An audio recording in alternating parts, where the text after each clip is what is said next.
Please ছাড়ুন। আপনারা কারা? এমন করছেন কেন? প্লিজ ম্যাম চুপ করুন, আমাদের বসের আদেশ এটা। জেরিন আর কিছুই বলতে পারল না। তার আগে কিছু লোক তাকে বেহুশ হওয়ার ইঞ্জেকশন পুশ করে দেয়, আর সাথে সাথে বেহুশ হয়ে যায় জেরিন। কী অবস্থা ওর? ঠিক আছে তো? জি বস, আপনি চিন্তা করবেন না, সব ঠিক আছে। কাল সকালে চোখ মেলে জেরিন দেখবে তার আরেকটা জীবন শুরু হয়ে গিয়েছে। এই বলে এমির একটা ডেভিল হাসি দেয়। পরদিন সকালে যখন জেরিনের ঘুম ভাঙে, তখন হঠাৎ করে কাল রাতের এক ঝলক ফ্ল্যাশব্যাক মনে পড়ে যায়। সাথে সাথে তার ঘুমের ঘোর কেটে যায় এবং সে নিজেকে একটা মাস্টার বেডরুমে আবিষ্কার করে। আমি বাড়িতে যাব। আপনারা কারা আর কেনই বা আমাকে এখানে ধরে নিয়ে এসেছেন? আপনারা কি সুন্দরী মেয়েদের কলিজা ভুনা করে খেয়ে ফেলেন নাকি? মা বলেছিল আমাকে বোরকাওয়ালিরা নাকি মেয়েদের এইভাবে ধরে নিয়ে যায়, কিন্তু আপনারা তো বোরকা পরেন না। তো কে আপনারা? আরে মরছে নাকি সব? আমাকে এই রুমের মধ্যে বন্দি করে। জেরি এসব বলে নিজের অজান্তে কান্না করে দেয়। বেচারি অনেক ভয় পাচ্ছে, জাস্ট সে সাহসী এটা দেখানোর জন্য এসব কথা বলার আর কি। হঠাৎ তখনই দরজা খুলে দেওয়ার হয় বাইরে থেকে, যা দেখে ভয়ে জেরিন 4 কদম পিছিয়ে যায়। কালকের মতো কালো পোশাক পরা দুজন প্রথমে রুমে ঢুকে, আর তারপর তাদের দুজনের পিছন থেকে একটা হ্যান্ডসাম ছেলে রুমের মধ্যে প্রবেশ করে। এতটাই সুদর্শন যাকে দেখলে যে কোনো মেয়ে কেন তার মাও বলতো আই উইশ এমন একটা ছেলে যদি আমার মেয়ের জামাই হতো। যাই হোক, ছেলেটার ফেস দেখলে সেই ফেসের পেছনে লুকিয়ে থাকা আসল রূপটা কেউ কখনো টের পাবে না। জেরিন যখনই সে হ্যান্ডসামকে রেগে রেগে কিছু বলতে যাবে, তখনই সে হ্যান্ডসাম জেরিনের হাত শক্ত করে ধরে তাকে নিজের কাছে টেনে নিয়ে ডিপলিভাবে বলে, আমি এত নয়েজ লাইক করি না বেবি গার্ল, নেক্সট টাইম যেন এমনটা আর না হয়, মাইন্ড ইট। জেরিন, আপনার কি মাথার প্রবলেম আছে নাকি? ও বুঝেছে আপনি এদের সেই বস, তাই না? যে কেন আমাকে এখানে ধরে নিয়ে এসেছেন? আমি তো আপনাকে চিনিও না। আমি বাড়ি যাব, আর এটা আমাকে কোথায় নিয়ে এসেছেন? কান্না করতে করতে এমির, উফ স্টপ। আমার এত কথা শুনতে ভালো লাগে না, তাই চুপ থাকাতেই তোমার মঙ্গল। আর লিসেন, তুমি তোমার বাড়ির নাম ভুলে যাও, আর কখনো যাওয়া হবে না তোমার সেখানে। বাকিটা আমি পরে ভেবে দেখব। আপাতত পাখিকে কিছুদিন খাঁচায় পুরে পোষত মানাই। জেরিন, আমার নামও জেরিন। আমাকে আপনি চিনেন না, আমি তো বাড়ি যাবই। আপনিও কথা মাথায় ঢুকিয়ে নেন। এমির, চিনতে তো চাই আমি তোমাকে বেবি গার্ল। এইসব বলে যখনই এমি তার লোকদের নিয়ে রুম থেকে বের হবে, তার আগে জেরিন এমির এক লোককে ধাক্কা দিয়ে রুম থেকে বাইরে বের হতে নেয়। কিন্তু এমির জেরিনকে ধরে ফেলে। অনেকবার বেড়ে গিয়েছে তোমার, তাই না? তোমার বার আমি কমাচ্ছি। এই বলে এমি জেরিনকে ছুঁড়ে বিছানায় ফেলে দেয় এবং তার গার্ডদেরকে ইশারা দেয়। ইশারা পাওয়া মাত্র গার্ডরা জেরিনের কাছে এগোতে থাকে। জেরিন বিপদের আশঙ্কা টের পেয়ে এমির কাছে ক্ষমা চাইতে শুরু করে, কিন্তু অনেকটা লেট হয়ে গিয়েছিল। মুহূর্তে একজন গার্ড জেরিনের এক পা শক্ত করে ধরে ফেলে এবং অন্যজন তার হাত। জেরিনের দু চোখ দিয়ে পানি গড়িয়ে পড়ছে। নিজেকে বাঁচানোর সে সর্বোচ্চ চেষ্টা করে, কিন্তু দুজন পুরুষ মানুষের শক্তির সঙ্গে একটা মেয়ের পেরে ওঠা কোনোভাবেই সম্ভব নয়। বারবার সে এমির কাছে ক্ষমা চাইছিল, কিন্তু এমির এসব কথা না শুনে আবারও জেরিনকে ঘুমের ইঞ্জেকশন পুশ করে দেয়। বেবি গার্ল, তোমার সাহস কত বড়? তুমি আমার সামনে থেকে পালানোর চেষ্টা করেছ, এত বড় দুঃসাহস দেখিয়েছ, তার জন্য তোমাকে শাস্তি তো পেতেই হয়। এবার শান্ত বাচ্চার মতো ঘুমিয়ে থাকো। ভেবেছিলাম তোমাকে খাবার দেব, কিন্তু তুমি যা বেয়াদবি করেছ তাতে। কথাটা শেষ না করেই এমি তার লোককে রুম লক করে চলে আসতে বলে। রাতে যখন জেরিনের ঘুম ভাঙে, তখন সে চোখ মেলেই সামনের সোফায় এমিকে একটি বই হাতে দেখতে পায়। এমির চোখ জেরিনের দিকে যেতেই সে জেরিনের কাছে আসে এবং বলে, জান, ক্ষুধা পেয়েছে নিশ্চয়ই, তাই না? আমি খাবার উপরে পাঠাতে বলছি। জেরিন আর না করেনি, কারণ কাল থেকে একটা দানাও পেটে পড়েনি। খাওয়া শেষে এমি জেরিনকে বলে, তোমার জন্য একটা আলাদা রুম ডিজাইন করা হয়েছে, যেখানে তোমার জন্য সব কাপড়, জুতা, কসমেটিক্স স্টক করে রাখা হয়েছে। ডোন্ট ওয়ারি বেবি, কোনো পেইন হবে না তোমার। আপনার থেকে বড় পেইন আবার কি? I just hate you. আপনি জানেন আমার ফ্যামিলি মেম্বারদের মধ্যে আমাকে নিয়ে কোনো টেনশন হচ্ছে? আবারও শুরু হয়ে গিয়েছে। আমার মেজাজ খারাপ করো না প্লিজ। শোনো, আমি এখানে এসেছি তোমাকে একটা কথা বলার জন্য। তুমি প্রিপারেশন নাও বিয়ের। 1 উইকের আমাদের বিয়ে হবে। আমার বাবা মা সুইজারল্যান্ড গিয়েছে, তাই 1 উইক সুযোগ পেয়েছো তুমি। তা না হলে এই মুহূর্তে তোমার বিয়েটা হয়ে যেত। যাক, সময় পেয়েছো, নিজেকে তৈরি করো আর আমাকে ভালোবাসো, জাস্ট এইটাই যথেষ্ট। আরে কি বলছেন? একে তো চিনি না আপনাকে, তার উপর জোর করে আমাকে বিদেশে নিয়ে বিদেশে নিয়ে এসেছেন, এখন আবার বলছেন 1 উইকের মধ্যে আমার বিয়ে। আপনি কি আমার অভিভাবক নাকি যে যা বলবেন তাই শুনতে হবে?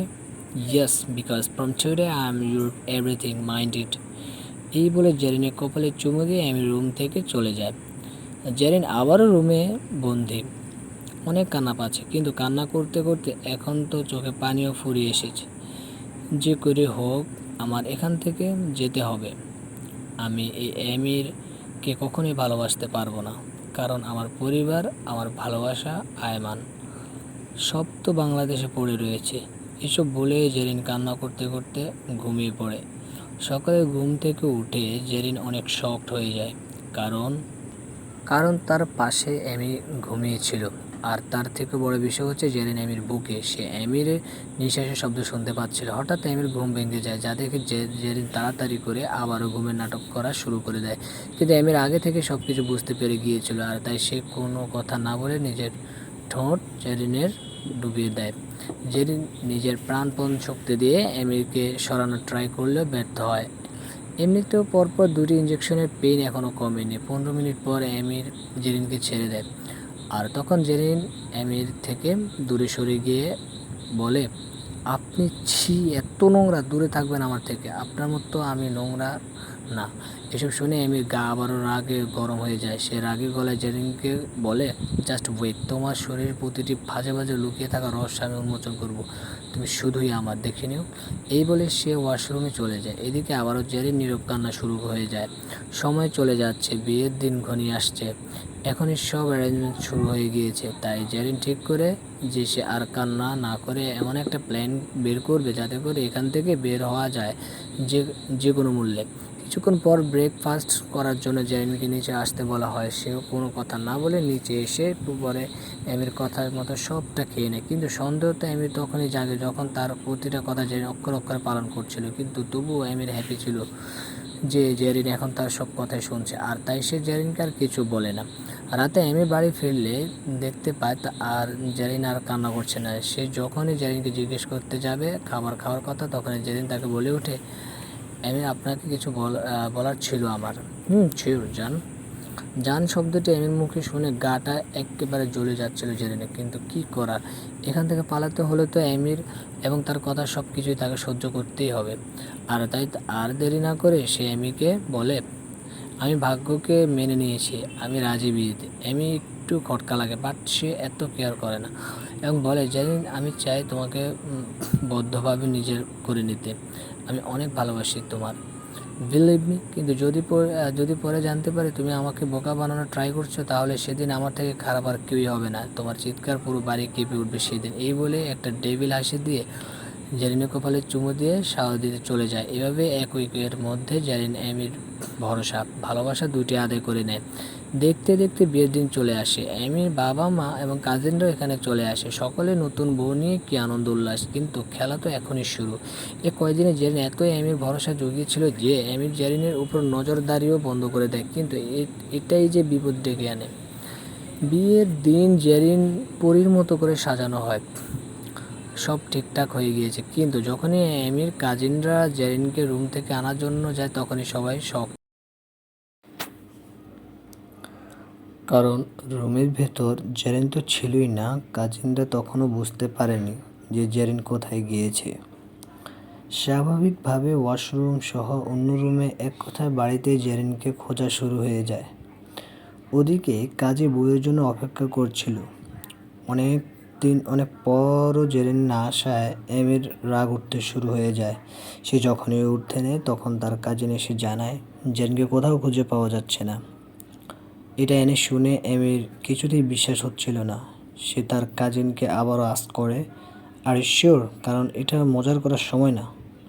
ব্রো, আমি কি তোকে মিথ্যা কথা বলবো, তাও আবার এমন একটা মুহূর্তে? বিলিভ না হলে নিজে গিয়ে দেখো।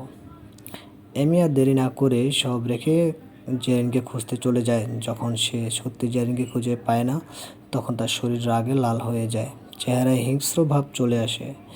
জেরিন না করছে ভালো করেনি। আমার বিশ্বাস ভাঙা শাস্তি যে কতটা ভয়ানক হয় না তোমার চিন্তার বাইরে। আর পালিয়ে তুমি কোথায় যাবে? তোমাকে আমির খানের কাছে ব্যাক করতেই হবে। এসব বলে সে বাড়ির সব গার্ডদেরকে ডেকে আনে। তোমরা থাকতে বাড়ি থেকে একটা মেয়ে পালিয়ে গেল কী করে যায়? স্যার, আপনি তো বলেছিলেন ম্যামের উপর এখন আর নজর রাখা লাগবে না। আর বাড়িতে এত মানুষ, কেউ ঢুকছে তো কেউ বের হচ্ছে, তাই হয়তো আমরা বুঝতে পারিনি। তোরা কেউ কাজের না, যদি জেরিনকে না পায় তাহলে তোরা কেউ বাঁচতে পারবি না। আগে থেকে কাফনের কাপড় কিনে রাখিস, ধমক দিয়ে। এমি আর লেট না করে গাড়ি নিয়ে বেরিয়ে যায়। সব জায়গায় খোঁজ চলে, এয়ারপোর্ট, বাস স্ট্যান্ড, সব জায়গায়, যাতে করে জেরিন কিছুতেই ইতালি ছেড়ে বাইরে না যেতে পারে। ওদিকে জেরিনে পালিয়ে কুই যে চলে এসেছে সে নিজেও জানে না। হঠাৎ একটা নতুন রাস্তায় ঢুকবে, তখনই দুজন ছেলের কণ্ঠ ভেসে উঠল। শুনলাম আমির খানের বউ নাকি বিয়ের আসর থেকে পালিয়েছে। ধরিয়ে দিতে পারলে তো অনেক কিছু পাবো রে। তুই কই পাবি? স্বপ্ন দেখ বসে বসে। এসব কথা শুনে জেরিনা সেই রাস্তায় না ঢুকে অন্যদিকে দৌড়াতে শুরু করে। আসলে জানেন জেরিনকে গার্ডরা চিনতে পারেনি কেন? কারণ সে বিয়ের জামা কাপড় গয়না সব খুলে একে প্লেন করে পাঠিয়েছে। বউয়ের পালালে কবে ধরা খেত। এদিকে বাড়ি ও সব কিছু ফেলে জেরিনকে খুঁজতে চলে যায় গাড়ি নিয়ে। মা সেলিনা খান ও ছেলের এমন রাগকে অনেক ভয় পায়। সে আন্দাজ করতে পেরেছিল জেরিনের কপালে আছে অনেক ভয়ানক কিছু লিখে গিয়েছে। ওদিকে জেরিন পালাতে পালাতে একটা নির্জন এলাকায় চলে আসে, যেখানে জনমানুষদের আনাগোনা একেবারে কম ছিল। তাই সে সিদ্ধান্ত নেয় আজকে রাতটা এখানে কোথাও কাটিয়ে দেবে। রাতটা কোনো মতে এখানে কাটাতে পারলেই হয়, সকালে সে নিজের কোনো একটা ব্যবস্থা করে নেবে। এতগুলো পথ হেঁটে এসেছে, কিন্তু একটা বাড়ি পর্যন্ত জেরিনের চোখে পড়েনি। হঠাৎ করে সে দূরে একটা ছোট্ট বাড়ি দেখতে পায়। বাড়িটা দেখে সে অনেক নিশ্চিন্তে বোধ করে এবং তাড়াতাড়ি সে বাড়িতে গিয়ে নক করা শুরু করে দেয়। তো ভেতর থেকে একটা বৃদ্ধ মহিলা বের হয়ে আসে। আমার না অনেক বিপদ, আজকে রাত কি আমাকে এখানে থাকতে দেওয়া যাবে? আমি এখানে নতুন, কোনো কিছুই চিনি না, ভুল করে এখানে চলে এসেছি। প্লিজ আমাকে একটা রাত থাকতে দিন, আমি সকালবেলায় চলে যাব। মহিলাটি প্রথমে রাজি হচ্ছিল না, পরে আল্লাহ জানে কী ভেবে রাজি হয়ে গেল। রাতে জেরিন বুড়ো দম্পতির সাথে ডিনার করে এবং তারা তাকে একটি ছোট রুম দেয় ঘুমানোর জন্য। জেরিন এতেই যেন অনেকটা হ্যাপি ছিল। এইভাবেই জেরিন হঠাৎ করে ঘুমিয়ে পড়ে। রাত 2টোর দিকে হঠাৎ করে জেরিনের পানি পিপাসা লাগে, আর তাই পানি খাওয়ার জন্য সে খাবার টেবিলের কাছে যেতে হঠাৎ করে দরজার কলিং বেল বেজে ওঠে। জেরিনে কেমন জানি একটা ভয় কাজ করতে শুরু করে মনের ভেতর। একবার নয়, বারবার কলিং বেলটা যখন প্রচণ্ড পরিমাণে বাজছিল, তখন বৃদ্ধ মহিলা এবং তার স্বামী রুম থেকে বেরিয়ে আসে। তারা দুজনেই জেরিনকে জিজ্ঞেস করে, বাইরে কে? আর এত কলিং বেল চাপছে কেন মাঝরাতে?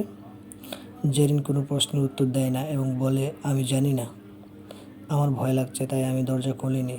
আচ্ছা, তুমি রুমে গিয়ে ঘুমিয়ে পড়ো, আমরা দেখছি বাইরে কে এসেছে। এই বলে তারা জেরিনকে তার রুমে পাঠিয়ে দেয়। পানির বোতল নিয়ে সোজা জেরিন নিজের রুমে গিয়ে দরজা বন্ধ করে দেয়। এক বোতল পানি এক নিমিষে শেষ হয়ে যায়, কিন্তু তৃষ্ণা, চিন্তা, ভয় কোনোটাই কিছুতেই শেষ হচ্ছিল না। এদিকে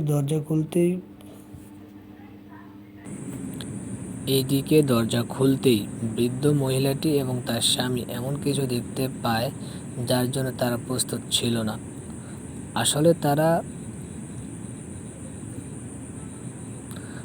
তারা দরজা খুলতে কিছু কালো পোশাক পরা লোককে দেখতে পায়, যারা তারপর ধাক্কা দিয়ে বাড়ির মধ্যে ঢুকে যায়। আরে কে আপনারা? আর এত রাতে না বলে বাড়ির মধ্যে কেন ঢুকছেন?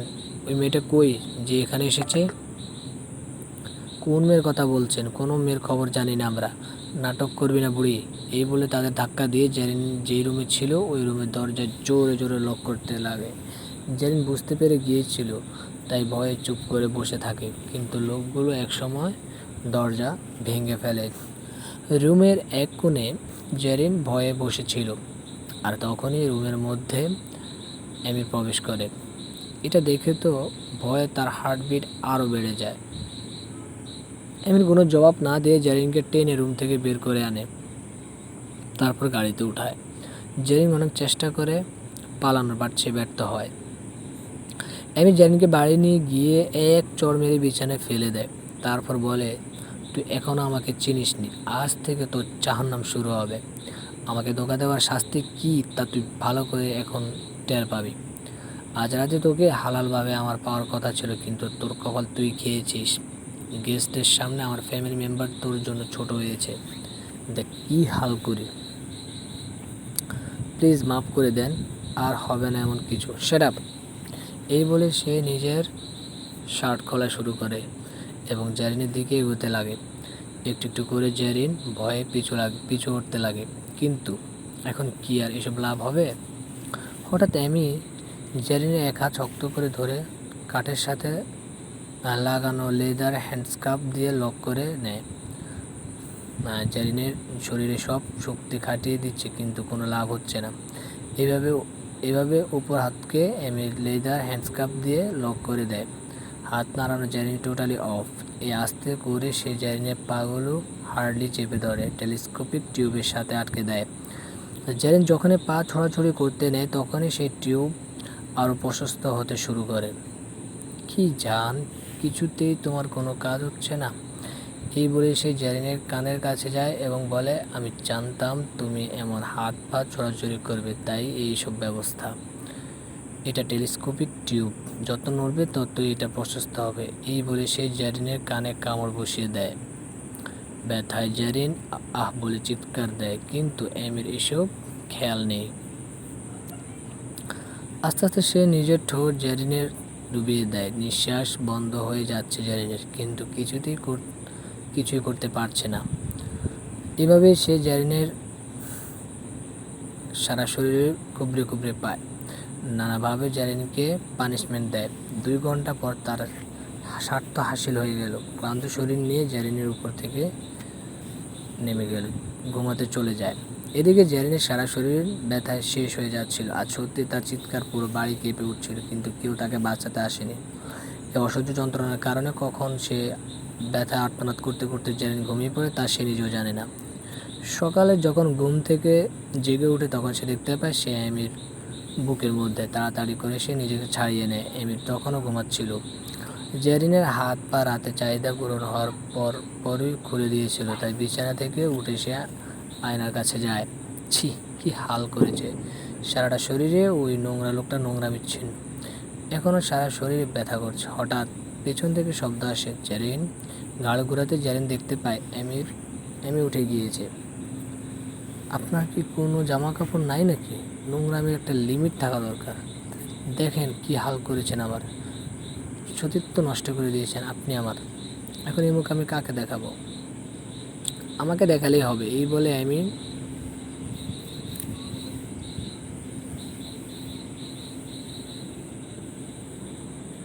এমির জেরিনের কপালে চুমু দেয় এবং তার কানের কাছে এসে বলে, দিলটা কিন্তু অনেক সুন্দর জায়গা তোমার। এই বলে মুচকি হাসি দিয়ে ওয়াশরুমে চলে যায় সে। কিন্তু এটা যে এখন শুধুমাত্র ভালোবাসার হাসি না, এটার পেছনে লুকিয়ে আছে তার ধোঁকা দেওয়ার ভয়ানক এক প্রতিশোধের গল্প। জেরিনের রুমের মধ্যেও এখন সিসিটিভি ক্যামেরা, কিন্তু এটা জেরিন জানে না। রুমের সামনে 2 জন লোককে পাহারা দেওয়ার জন্য নিযুক্ত করা হয়েছে। আজ এমি সন্ধ্যায় বাড়ি ফিরে আসে। এসে আগে জেরিনের কাছে যায়, গিয়ে দেখে জেরিন শুয়ে আছে। এমি দেখে জেরিন ভয়ে পিছিয়ে যায়। ভয় পাচ্ছ কেন? আপনি নরখাদক। তুমি কি? আমি কি মানে? আমার মনটাকে যে এভাবে খেয়ে ফেললো কাঁচা, তার বেলায় কিছু না। শুনুন, আমি আপনার বউ না, তাই আমি পালিয়েছি।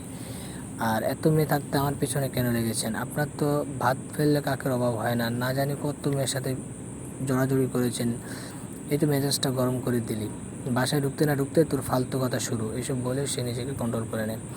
আমি অন্য একজনকে ভালোবাসি। তুমি কি চাও না জান তোমার প্রেমিক হাত পা চারটি নিয়ে সুস্থভাবে বেঁচে থাকুক?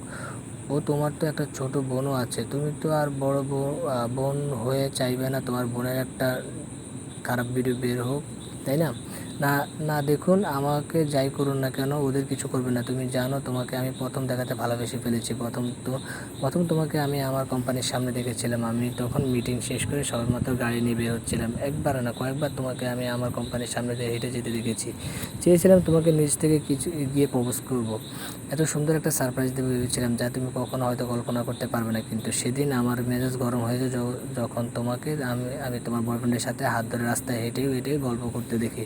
শোনো, আমি না লাইফে কখনো কোনো কিছু করার জন্য কারো থেকে পারমিশন নিইনি। আমি প্রয়োজনে মনে করি না কোনো পারমিশন নেওয়ার, কিন্তু ভেবেছিলাম নিজ থেকে তোমাকে প্রপোজ করবো, ভালোবাসার কথা জানাবো। কিন্তু তুমি যা করেছো তা মোটেও সহ্য করার মতো ছিল না। তোমাকে ভালোবাসার একমাত্র হক আমার। আমি ছাড়া তোমাকে দিয়ে অন্য কারো চোখ তুলে তাকলে আমি সহ্য করতে, আমার মন চায় আমি তাকে খুন করি, কিন্তু তাও তোমার কথা চিন্তা করে তোমার বয়ফ্রেন্ডের কোনো ক্ষতি আমি করিনি। কিন্তু তাই বলে তুমি এটা ভেবো না যে তার কোনো ক্ষতি হবে না। তুমি যদি আমার কথা না শোনো, আমাকে বিয়ে না করো, তাহলে তোমার পুরো ফ্যামিলির উপর নেমে আসবে ভয়ানক এক মহামারী।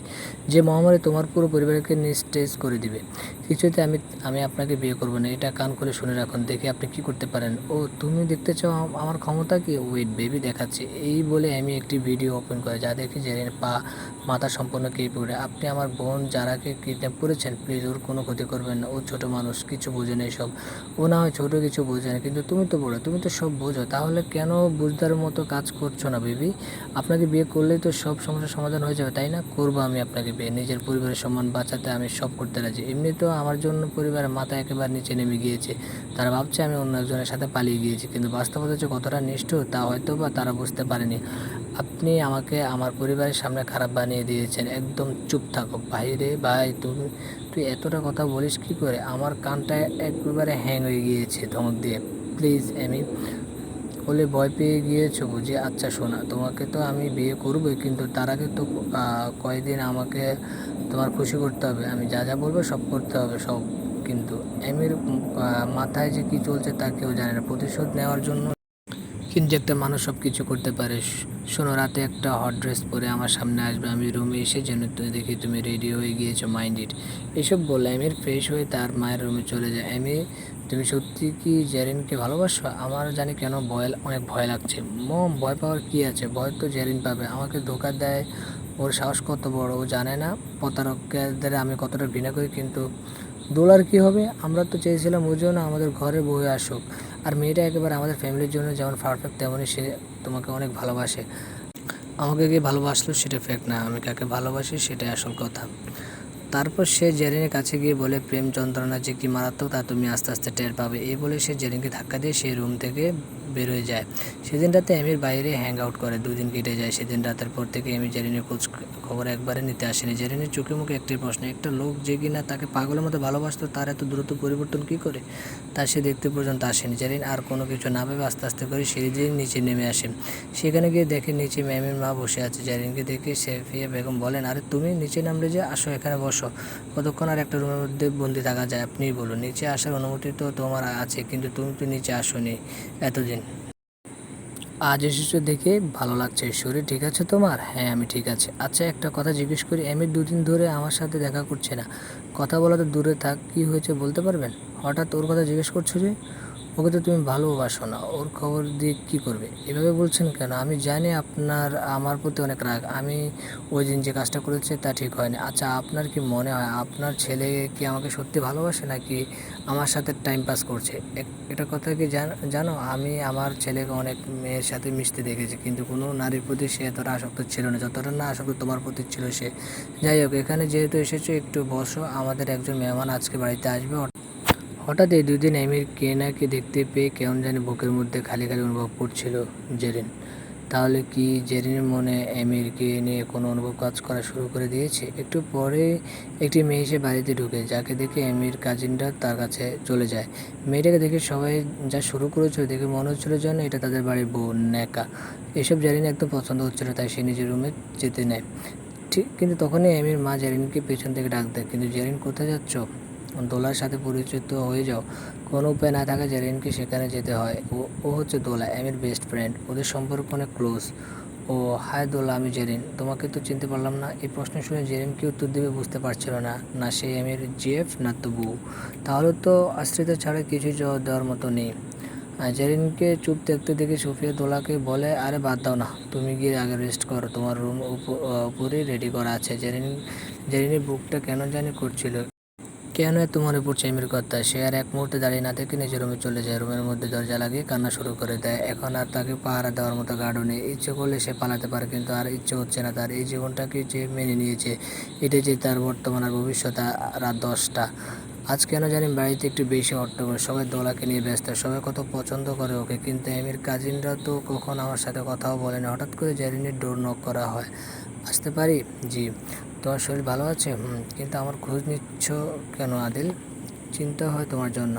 আমি ভাইয়ার জন্য তোমার সাথে কথা বলতে পারি না। আমার মনে হয় ভাইয়া তোমাকে ভালোবাসে না, ও অনেক কষ্ট দিয়েছে তোমাকে, আমি জানি।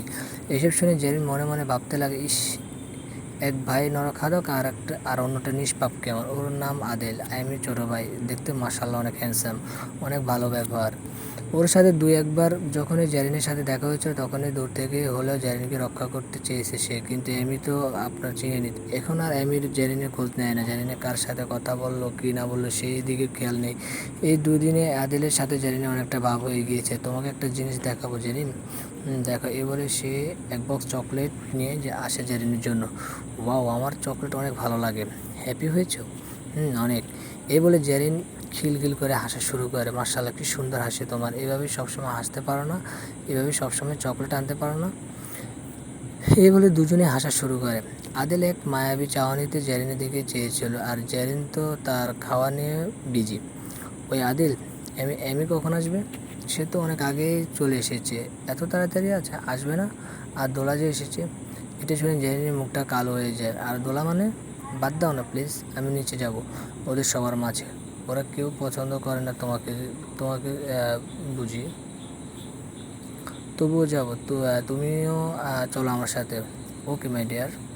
এরপর তারা দুজন একসাথে সিঁড়ি দিয়ে নিচে নামা শুরু করে। নিচ থেকে এটা দেখে সবার মুখ কালো হয়ে যায়। আদিলকে দেখে না, বরং জেরিনকে দেখে। হঠাৎ আমি চোখে পড়লো জেরিন দিকে। জেরিন দেখে আমি দোলা মুখে আসা চুলগুলো ঠিক করে দিতে লাগলো। দোলা অনেক হ্যাপি, সে সবসময় এমনটা চেয়েছিল। হঠাৎ জেরিনকে দেখে দোলা আদিলকে বলে উঠে, ওকে তোমার জিএফ নাকি বউ? অনেক সুন্দর মানিয়েছে তোমাদের। এটা শুনে এমির মুখ রাগে লাল হয়ে গেলেও সে চুপ করে থাকে। আর জেরিন তো লজ্জা নিচের দিকে চেয়েছিল। জানতাম ভালোই মানাবে আমাদের, এই বলে হাসা শুরু করে আদিল। আরে না দোলা, জেরিন আদিলের ফ্রেন্ড, এখানে বেড়াতে এসেছে সে। এই কথা শুনে বাড়ির লোকেরা না যতটুকু অবাক হয়, তার থেকে বেশি জেরিন অবাক হয়। মনে মনে ভাবতে লাগে, এত তাড়াতাড়ি আমাকে পর করে দিল লোকটা। আমাকে না না সে ভালোবাসতো। আদিল নিজেও কি বলবে বুঝতে পারছিল না, তাই জেরিনকে সে নিজের রুমে নিয়ে যায়। বলেছিলাম না নিচে না নামার জন্য দরকার নেই। শুনলে তো ভাইয়া কি বলছে, আমাকে নাও ভালোবাসতো? আরে তুমি অনেক বোকা। ও একটা টক্সিক লাভার, হাজারো মেয়েকে ও এইভাবে ছেড়ে দিয়েছে। আর একটা কথা, দোলাপুকে জানো আমি ভাইয়ার বাগদত্তা? বাগদত্তা মানে হলো আমার বাবা মা এবং দোলাপুর বাবা মা ছোটোবেলা থেকে চেয়েছিল এমি আর তার বিয়ে হোক। তাদের বিয়ে পুরোপুরিভাবে ঠিক হয়ে গিয়েছিল, কিন্তু তার আগে দিয়ে ভাইয়া বাংলাদেশে যায়, আর সেখান থেকে তোমার সাথে দেখা হয়, তোমাকে ভালো লেগে যায়। তারপর আর কি, তোমাকে এখানে আনার পর তো ওদের বিয়ে স্কিপ হয়ে যায়। সব কিছু বুঝলাম, মেনেও না হয় নিলাম, কিন্তু এই মেয়ে এখন এখানে কেন এসেছে? মেবি দেখো ভাইয়া তার বিয়ে এনার সাথে হয়ে যাবে, কারণ শুনলাম ভাইয়া ওকে এখানে আনিয়েছে। মজা করছো আমার সাথে তুমি? আমি কি করব, কোথায় যাব আমি এখন? এই বলে জেরিন কান্না করতে লাগে। কান্না করতে করতে সে রুমেই ঘুমিয়ে পড়ে জেরিন। তাই আদিল আর তাকে ডিস্টার্ব না করে সোফায় ঘুমিয়ে পড়ে। সকালে আমি জেরিনের রুমে তার একটা ইম্পর্টেন্ট ফাইল খুঁজতে যাই। গিয়ে দেখে দরজা খোলাই। ভিতরে গিয়ে সে অবাক, কারণ রুমের মধ্যে জেরিন ছিল না। তাই কাউকে না জানে জেরিন রুমে খুঁজতে লাগে। ওদিকে জেরিনের ঘুম ভাঙেনি। তখনই সে দেখতে পায় জেরিন আদিলের রুমে, আর আদিল সোফায় ঘুমিয়ে আছে। এসব দেখে সে কি করে বুঝতে পারছে না, তাই সে তাড়াতাড়ি করে আদিলকে ঘুম থেকে জাগিয়ে তোলে। এই আদিল, উঠো, তুমি আমাকে রাতে জাগোনি কেন? আদিল ঘুমের চোখে বলে, ঘুমন্ত পরীকে কি করে জাগায় বলো? উফ আদিল, কি বলছো? সারা রাত ঘুমাতে তোমার অনেক কষ্ট হয়েছে তাই না? উঠো এখন, বিছানায় এসে ঘুমাও। Okay madam. এদিকে জেরিনকে খুঁজতে খুঁজতে আমি যখন আদিলের রুমের সামনে দিয়ে যেতে নেয়, তখনই সে রুম থেকে জেরিন বেরোয়। আর এটা দেখে এমি অনেক বেশি অবাক হয়। জেরিনও এমিকে দেখে এখানে আশা করেনি। জেরিন, এত সকালে তুমি এই রুম থেকে বেরোচ্ছ মানে? ওয়েট, আমি বলছি, আসলে কাল রাত আমি এখানে ঘুমিয়ে পড়েছিলাম। হোয়াট, কি বলছো তুমি এসব? রাগে রাগে চোখে। আদিল কোথায়? ও তো রুমে ঘুমাচ্ছে। যা শুনে এমির মাথা পুরো গরম হয়ে যায় এবং সে তাড়াতাড়ি করে আদিলের রুমে গিয়ে দেখে ছেলেটা ঘুমাচ্ছে। কোনো শব্দ না করে বাইরে আসে এবং জেরিনকে বলে, রাতে বেডে ঘুমিয়েছিলে? কেন? এমি আর কিছু বলে না, সোজা জেরিনকে টানতে টানতে তার রুমে নিয়ে যায় এবং দরজা লাগিয়ে দেয়। কি হলো, এমন করছেন কেন? তুই যে নষ্টামে এটা আমি ভাবতেও পারিনি। শেষমেশ আমার ছোট ভাইয়ের সাথে রাত কেটেছিল। ছি, একটু ভাবলি না যে ওটা আমার ভাই? ভুল বুঝছো তুমি আমাকে। চুপ একদম। এই বলে আমি মুখ আর হাত পেছন থেকে বেঁধে দেয় আর তারপর সিগারেট খাওয়া শুরু করে। এই জেরিনের দিকে হায়না দৃষ্টি তাকিয়ে থাকে। একসময় সে জেরিনের গায়ে জামা ছিঁড়ে ফেলে। জেরিন বারবার ক্ষমা চাইছিল এমির কাছে গিয়ে, কিন্তু ক্ষমা চায় কিন্তু সে ক্ষমা করে না। এমি জ্বলন্ত সিগারেটটা দিয়ে জেরিনের পেট পুড়িয়ে দেয়। ব্যথায় সেদিন আর্তনাদ করতে শুরু করে। একসময় জেরিন যন্ত্রণা দেওয়া শেষ হয়ে গেলে এমি সেই রুম থেকে বেরিয়ে যায়। জেরিনের সুন্দর পেটে এমন এমির ভালোবাসার চিহ্ন। সে তাকে এতটাই ভালোবাসে যে তাকে যন্ত্রণা না দিলে তার শান্তি লাগে না। দুপুর গড়িয়ে বিকাল হয়ে যাওয়ার পালা, কিন্তু জেরিন তার রুম থেকে বের হয়নি। এটা দেখে আদিলের অনেক চিন্তা হতে লাগে। আর তাই সে আর দেরি না করে জেরিনের রুমে যায় এবং সেখানে গিয়ে দেখে জেরিন খাটের কোণে পড়ে আছে। তাড়াতাড়ি করে জেরিনের কাছে যেতেই সে লক্ষ্য করে যে জেরিনের জ্ঞান হারায়নি, কিন্তু তার অবস্থা খুব খারাপ। যখনই সে জেরিনকে কোলে তুলে বিছানায় শোয়াতে যাবে তখনই তার হাত জেরিনের পেটের মধ্যে লাগে আর জেরিনের ব্যথায় আহ বলে চিৎকার দিয়ে ওঠে। এটা দেখে যখনই সে জেরিনকে বিছানায় শুয়ে দেবে, পেটের উপর থেকে জামাটা একটু সরায়, তখনই তার চোখ কপালে উঠে যায়, কারণ জেরিনের পেট পুড়ে গিয়েছিল আর পুড়ে যাওয়া স্থান দিয়ে রক্ত বের হচ্ছে। এটা দেখে আদিলের আর বুঝতে বাকি থাকে না যে এইসব কার কাজ। আদিল তাড়াতাড়ি করে মলম নিয়ে আসে এবং আস্তে আস্তে করে জেরিনের পেটের মধ্যে লাগিয়ে দেয়। আদিলের নিজের ভেতরে জ্বলে পুড়ে চারকার হয়ে যাচ্ছিল জেরিনের এই কষ্ট দেখে। রাতে আদিল জেরিনকে খাইয়ে ঘুম পাড়িয়ে দেয়। পরদিন সকালে আমি সবাইকে নিচে ডেকে আনে। জেরিনও ছিল। মা, তোমাকে একটা ইম্পর্টেন্ট কথা বলার আছে। আমি চাই জেরিন আর রুমটা খালি করে দেখ, কারণ ওই রুমটা আমার পাশে আর আমি চাই আজ থেকে সেখানে তোলা থাকুক। জেরিনের এইসব শুনে চোখ দিয়ে পানি গড়িয়ে পড়ে। এত নিষ্ঠুর মানুষ কি কখনো ভালোবাসার যোগ্য হতে পারে? তখনই হঠাৎ করে জেরিন বলে ওঠে, আমি কিছু বলতে চাই। আমি আপনাকে। কি? অনেকদিন তো এখানে থাকলাম, আমার শখ আহ্লাদ সবই পূরণ হয়ে গিয়েছে, এখন আমি বাড়ি যাব এই সপ্তাহে। এটা শুনে আমি অনেক অবাক হয়। এখন কেন যেতে চাইছো? বাড়িতে অনেক কাজ আছে আমার, আর এখানে অনেক অনেক তো থাকলাম। এই বলে জেরিন তার রুমে যখনই যেতে নেয় তখনই আমি তাকে বাধা দেয় এবং বলে, আমার কথা তো এখনও শেষ হয়নি। আবার কি কথা? আমি একটা সিদ্ধান্ত নিয়েছি, আর তা হলো আমি দোলাকে বিয়ে করব। এইসব শুনে জেরিন এবার পুরো নির্বাক হয়ে যায়। হায় রে ভাগ্য, এ কেমন পরীক্ষা! জেরিন আর এক মুহূর্ত দেরি না করে নিজের রুমে গিয়ে প্যাকিং শুরু করে। কি করছো জেরিন? দেখো আদিল, এখানে আর এক মুহূর্ত থাকা আমার পক্ষে সম্ভব নয়, কিন্তু এখন তো আর সাথে সাথে বাংলাদেশ যাওয়া পসিবল না। তুমি আমাকে একটা হেল্প করবে? এক উইকের জন্য হলেও এখানে থাকার একটা জায়গা করে দিতে পারবে? তারপর বাংলাদেশ যাওয়ার ব্যবস্থাটা প্লিজ করে দিও। দিব, কারণ আমি চাই না এখানে আর তোমাকে কষ্ট পেতে হোক। থ্যাঙ্কস। সেদিন রাতে আদিলের রুমে জেরিন যায় তার সিদ্ধান্ত জানাতে, কিন্তু সেখানে গিয়ে দেখে দোলা আর আমি একে অপরের সাথে কি যেন নিয়ে একটা কথা বলছে। সরি, আমি তোমাদের ডিস্টার্ব করতে চাইনি, কিন্তু একটা ইম্পর্টেন্ট কথা বলতে আমি এখানে এসেছি। যা বলার ফার্স্ট বলো, কারণ আমি আর দোলা একটু লেট নাইট ডিনার করতে বাইরে যাব। আমি কাল চলে যাচ্ছি, এটাই বলতে এসেছিলাম। আরে জেরিন, সামনে আমাদের বিয়ে আর তুমি এখন চলে যাবে? আমি বাইরের মানুষ দোলা, তোমাদের মাঝে থেকে পথের কাটা হতে চাই না। এমির আর কিছু বলে না। জেরিন যখন সেখান থেকে গিয়ে নিজের রুমে ব্যালকনিতে দাঁড়ায়, তখন হঠাৎ করে সেখানে আমি চলে আসে এবং তাকে জিজ্ঞেস করে, তুমি আমার অনুমতি ছাড়া এই বাড়ি থেকে চলে যাওয়ার সিদ্ধান্ত কী করে নিয়েছো জেরিন? ওমা, আমি এই বাড়ি থেকে চলে যাব বলে আমাকে তোমার অনুমতি নিতে হবে, তাই না? আর তুমি যে আমার অনুমতি ছাড়া অন্য একটা মেয়েকে এই বাড়ি বউ করে আনছো তার বেলায়। জানি একসময় আমি তোমাকে ধোঁকা দিয়েছি, কিন্তু সেই ধোঁকা দেওয়াটা পুরোটাই স্বাভাবিক ছিল। আমার জায়গায় যে কোনো মেয়ে নিজের জীবন বাঁচাতে একই কাজ করতো, কিন্তু আমি সময়ের সাথে নিজেকে পরিবর্তন করে নিয়েছিলাম। ভালোবাসতে শুরু করেছিলাম তোমাকে, আর তুমি নিজে যে এত বড় ধোঁকাবাজ তা আমার জানা ছিল না। কেন করছো অন্য একটা মেয়েকে বিয়ে? আমার জীবনটা নষ্ট করে আমার মন চেয়েছে, তাই আমি দোলাকে বিয়ে করেছি, আর এটা আমার কাছে ভালো মনে হচ্ছে। ও তোমার যা ইচ্ছে হবে তুমি তাই করবে? ইচ্ছে হলে একটা মেয়েকে বাংলাদেশ থেকে কিডন্যাপ করে বাইরে কান্ট্রিতে নিয়ে আসবে, ইচ্ছে হলে সেই মেয়েটাকে ইউজ করবে এবং ছুঁড়ে ফেলে দেবে। ওয়াও, থাকো তুমি তোমার লাইফ নিয়ে হ্যাপি। চিরদিনের মতো চলে যাচ্ছে আমি তোমার জীবন থেকে। প্লিজ যেও না, বাকি জীবনটা এখানে কাটিয়ে দাও না। বাড়িতে গেলে তোমাকে আর মেনেও নেবে না, একটা কথাও বলবে না। আমি কি করব না করব, কোথায় থাকবো না থাকবো, সব কিছু এখন থেকে আমি ঠিক করব। অনেক অত্যাচার সহ্য করেছি তোমার, আর এর থেকেও বেশি খারাপ তো তখনই লেগেছে যখন তুমি আমার চরিত্র নিয়ে বাজে ভেবেছ। কিন্তু একটা কথা কি জানো, তোমার ভাই আদেল ঠিক তোমার বিপরীত। সে মানুষ হিসেবে যতটা না পারফেক্ট, একজন লাইফ পার্টনার হিসেবে তেমনই পারফেক্ট। নিঃসন্দেহে তার জীবনে যেই নারী আছে সেই নারী ভাগ্যবতী। আসলে তোর মতো মেয়েদের না ক্যারেক্টারলেস, আমাকে দিয়ে তো তোর হয়নি, এখন আমার ভাইকে সরল সোজা পেয়ে ওর টাকা পয়সা আছে, সব কিছু আছে, তাই ওর পিছনে লেগেছিস। তোর যেখানে খুশি সেখানে যেতে পারিস, তুই মরলে আমি আরও বেশি খুশি হব। এইসব বলে আমি সেখান থেকে চলে যাই আর জেরিন অজরে কান্না করতে লাগে। পরদিন জেরিন সবাইকে বিদায় দিয়ে ওই বাড়িটা ছেড়ে চলে যায়। আদিল সবাইকে জানায় যে জেরিন বাংলাদেশে যাওয়ার ব্যবস্থা হয়ে গিয়েছে, আর তাই সে জেরিনকে এয়ারপোর্টে পৌঁছে দেওয়ার জন্য তার সাথে যাচ্ছে। কিন্তু কেউ আসলে তাদের মধ্যকার আসল সত্যটা জানে না যে যে জেরিন বাংলাদেশে না গিয়ে আরও 1 সপ্তাহ এখানেই থাকবে। কিন্তু 3 ঘন্টা জার্নির পর আদিল এবং জেরিন একটা জায়গায় গিয়ে পৌঁছায়।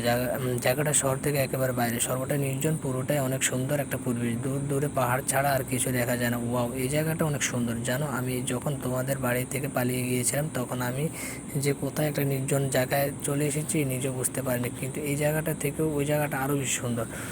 ওই ডিয়ার, সুন্দর মানুষের জন্য সুন্দর জায়গা, এখানে কেউ তোমাকে বিরক্ত করতে পারবে না। তোমার খোঁজ শুধুমাত্র আমি আর প্রকৃতি ছাড়া কেউ জানবে না। প্রকৃতি যদি তোমার ভাইয়ের মতো বেঈমান হয়ে থাকে তা আমার খোঁজ দিয়ে দেয়। মাই ডিয়ার, প্রকৃতি মানুষের মতো বেঈমান হয় না। শোনো, আগে রুমে চলো, আর তারপরে যত মন চাও বলবে। তোমার জন্য সব কিছু ব্যবস্থা করে রেখেছি। এই বাড়িতে একজন কেয়ারটেকার এবং একজন আয়া আছে। বাড়িটা কি সুন্দর কাঠের তৈরি। আদিল জেরিনের হাসি মুখের দিকে তাকিয়ে এক দূর ভাবনা হারিয়ে যায়। কিছুক্ষণ পর তারা দুজনে ফ্রেশ হয়ে রেস্ট করতে চলে যায়। রাতে আদিল জেরিনের রুমে আসে। জেরিন, নিচে আসো, আমার সাথে সারপ্রাইজ আছে তোমার জন্য।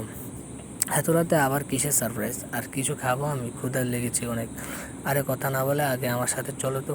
এই বলে আদিল জেরিনের চোখ কালো একটি কাপড় দিয়ে কভার করে দেয় এবং আস্তে আস্তে করে তাকে একেবারে বাড়ির বাইরে নিয়ে আসে।